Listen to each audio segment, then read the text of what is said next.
Then I went again. Well, he said spiritual dimension. How precious and how important the world is. He have a family. Everyone else was astonished.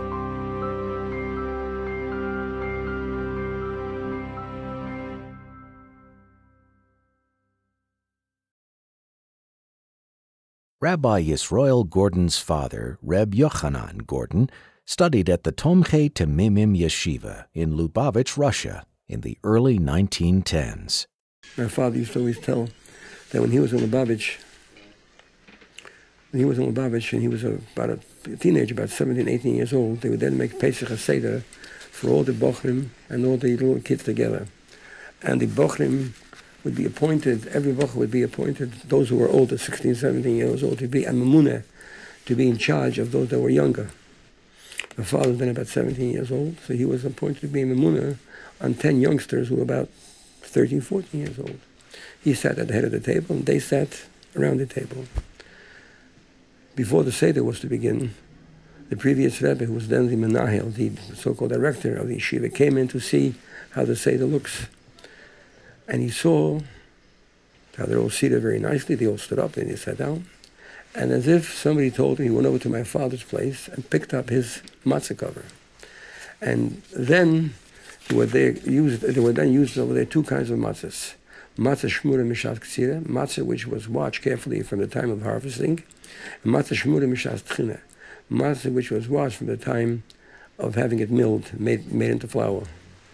He saw that my father has on his ka'ora, on his plate, he has 3 matzah shmura mishas ktsira. So he says to my father, Heilucha menayin, how'd you ever get this? So he told him like a wise guy, I'm a munah gitzach hanetzeh. When you're in charge of some bochrim, you find a way of getting 3 of the better form matzah, of the more holy matzah, so to say. So the Rebbe was a little bit upset at him for doing that. So he told him, therefore tomorrow you won't have any lunch. He was very, very embarrassed. He was very ashamed. Here are the kids that he's watching them, and he was told he can't have any lunch tomorrow. But tomorrow came after the davening. They davened Musaf, they benched tal. Everybody went to eat. My father went to the river in Lubavitch. There was there called a teichele, which served as a mikveh and as a laundry and as a place to go swimming. And he went there to sit there by this river and to just relax. He wasn't there more than 10, 15 minutes.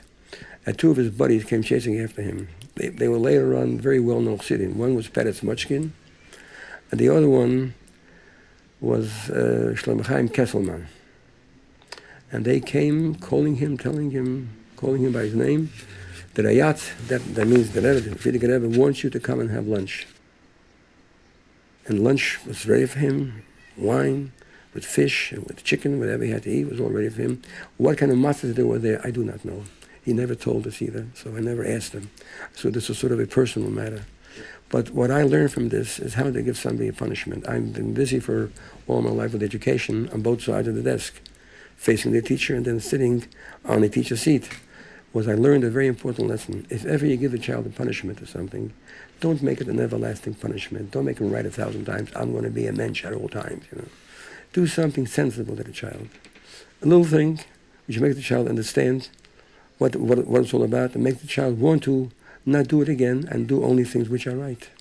That was a lesson which that thing taught my father, which also taught me, which I pass on to other people too, who are in charge of other people, that they should do it in a way which is with brains and with heart, not only with emotions, but also with some brains in it too.